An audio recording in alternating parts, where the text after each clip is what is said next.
What's interesting is you say that he put a figure on the casualties. He didn't talk about the number of Ukrainian soldiers who've been wounded.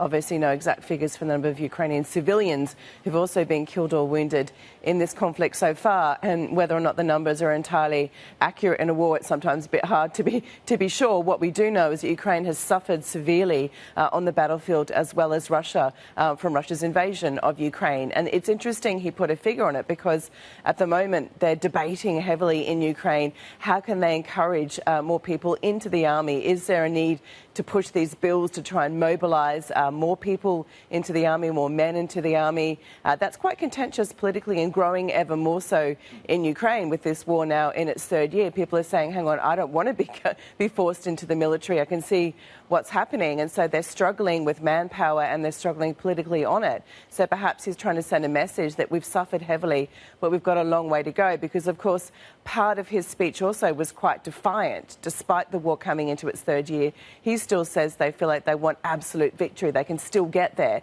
You know, Russia's holding on to quite a bit of territory in the east and the south and starting to gain again in some of those areas. So in the face of that, you know, is Zelensky being realistic is probably, you know, the interpretation from that speech. Is there a moment where he starts to talk to the Ukrainian people about other options? So there's the domestic audience clearly in mind for Zelensky, and then the international audience. And part of that international audience, arguably the most important component, is what's happening in Washington, in D.C.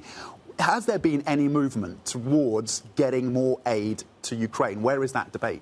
Yeah, still no movement and looks pretty stuck, to be honest. I mean, this week also, I mean, US is consumed by the possibility of another partial government shutdown. That deadline of Friday that could affect a number of government departments. You can imagine the focus this week is going to be very much on their own affairs and can they keep the lights on in their own government. So that pushes it back by at least a week. There's no sense that there's momentum on the Republican side to entertain this. You know, we're getting further and further into the US election cycle where they say there are no votes to be won for themselves in supporting more money and more military aid going out to Ukraine. So it's really caught up in the US politics here. So is there a way through?